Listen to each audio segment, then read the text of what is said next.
Hi, welcome back. My name is David Blissett, and in this week's video, we're going to be looking at getting up and running with Unreal Engine, doing a bit of virtual production using the iPad as the controlling camera for the environment. So let's get into it.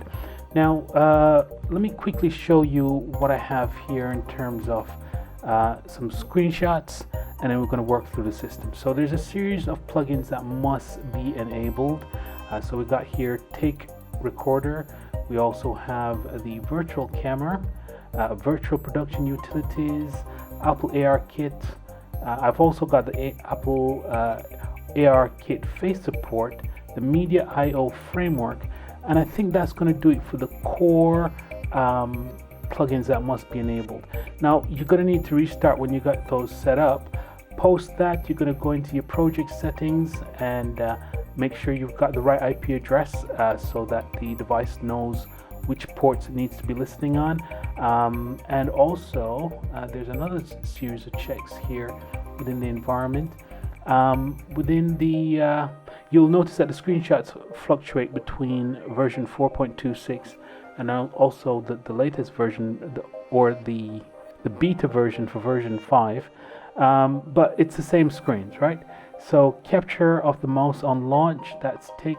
Always show the touch interface. That's the primary one that this screenshot's working on. The game mode, so you'll click on the virtual camera. I'll show you that in a second, and make sure that the game mode is actually set correctly. Let's just scroll over quickly. Live link is going to come into play. Live link is how you get the communication between the iPad and the actual Unreal Engine environment. Making sure that the editor performance, use less CPU when in the background, is set within the editor preferences. And these settings here, so it's not just any one setting. Make sure this configuration is going in for enable alpha channel support, auto exposure, temporal AA for anti-aliasing, light units, candles, frame buffers, pixel format, 8-bit RGBA. I do know that there's one or two more that we had to go through, but again, just look on that screenshot and you must have this kind of workflow. I mean, make sure that you turn off motion blur and things like that, so as you're moving the camera, you're not going to get a kind of blurry feedback on the screen. Right, so we've covered off on that, and that's under the project settings. Now on this side it gets a bit tricky, because what I'm doing here is there's a virtual camera. I've got the VCam selected, and then I'm working on adjusting some of these properties here. So is active, that needs to be checked, and once you check that, this screen will pop up. Again, Take Recorder is actually loaded, and you'll have the ability to set the source. So the source is going to be, in this instance, the iPad, right? So the iPad needs to be on. It needs to be like polling against the IP address. So that's what you're doing. You're giving the iPad the IP address on the PC, and then straight away you're able to actually link the two. So when you click on the source, you'll then be presented with a list of the devices that are trying to connect to the machine. Then you select that, and once you select that, then you're good to go. You should be able to actually start doing your recording. So that's the general quick setup. I mean, here you have it, the source type, remote session, and then it's actually listing the actual iPad itself, and then you're able to actually start your recording. So you'll be within the actual game runtime. You'll need to go in through Pi. So the Pi X equivalent. So here we'll go and we'll have Pi, right? And so from there, that's it. You're able to record and holding the iPad and moving around the computer, which is pretty cool, right?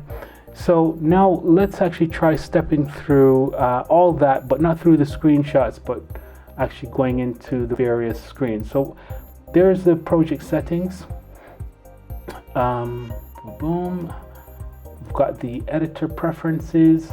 If I come in here and I type CPU, I can go ahead again, making sure that's on tick.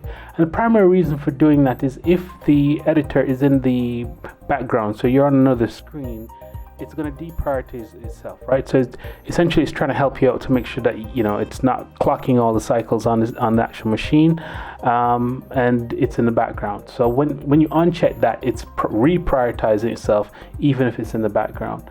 The plugins we've gone through, so if I just quickly try again, so take recorder, that's enabled.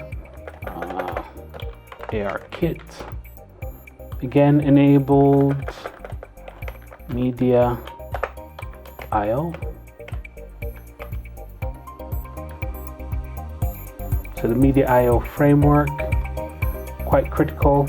And let's just have a quick rock back and see if I've missed any.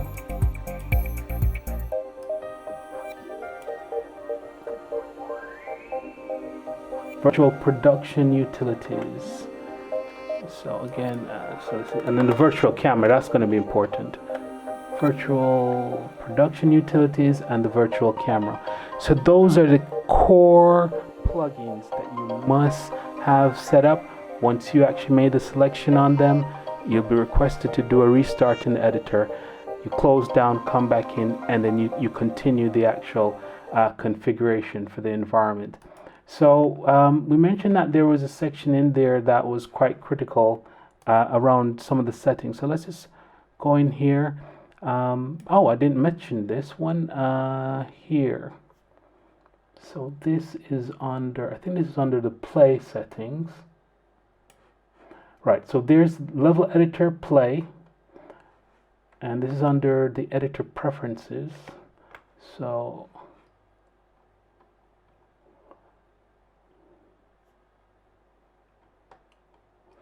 play.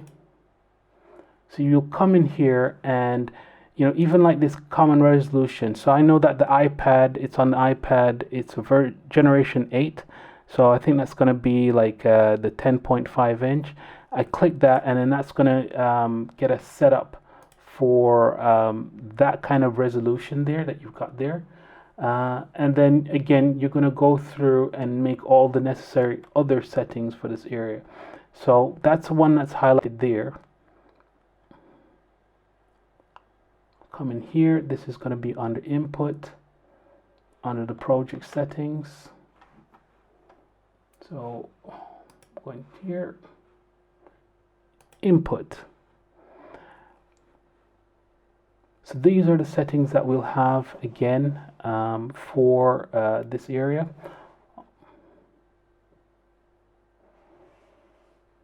Again, you can see the actual screenshot itself, so I don't need to walk you through well, pretty much what you're looking at right there.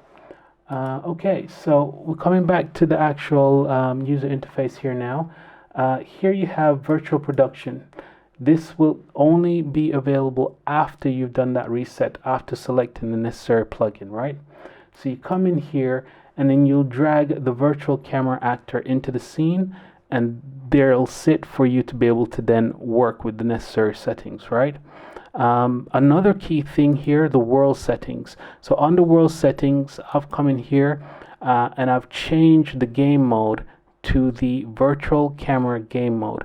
That's going to be a critical setting that must be configured before you can go any further, okay? So that's on the world settings, and then post that, we've now actually got the actual virtual camera selected. So I'm just going to scroll on to the bottom. It's the very last actor that's been added to the scene.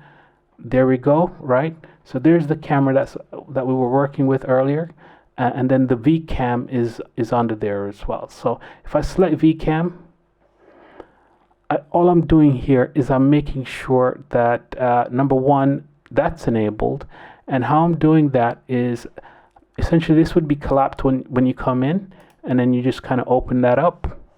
Unreal Remote Output Provider, I believe that should be set for me by default. I shouldn't have to actually do anything. This here, if I click this here, I should see, I believe, a set of screens pop up, right? So that's kind of key, okay? So after you expand the output, you select that.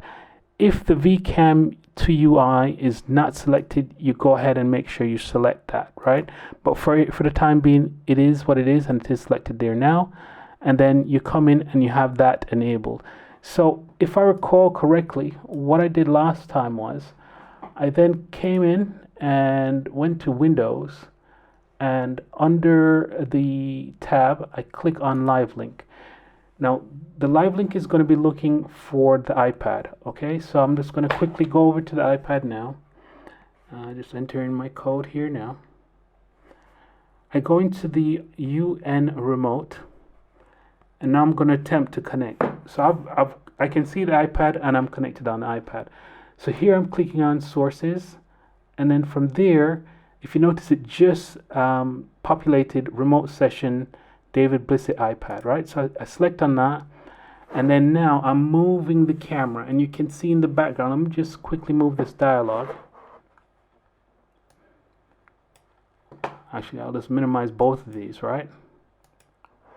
And you can see now that I'm using the iPad to control the environment, which is pretty cool, right? So the director would be able to hold this camera and move it around the scene, essentially piloting the environment. So you probably want some kind of equipment to steady the camera, right?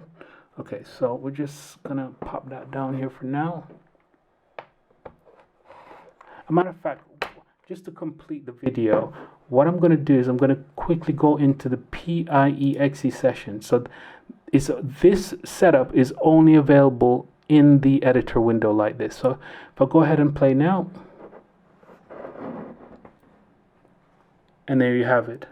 So I'm in the environment, and I'm able to literally move around the environment with the virtual camera as though it was a studio setup, right?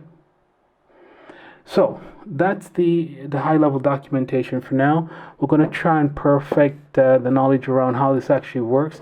I mean, a matter of fact, I should be able to actually just kick off a recording either by pressing in the window or pressing from the iPad. So I'm attempting to find that button here now. So I can see that it's red on the iPad, but it's not showing me red on the actual screen as though I'm kicking off a recording. So I'm going to go for that from the screen. So there, I've kicked off a recording. And so that's a live take. And the only thing I'm using the iPad for is just to pan through the scene as though I was controlling a real life camera within the virtual environment, instead of the mouse and the keyboard and so on and so forth. All right, so that's it for now, guys.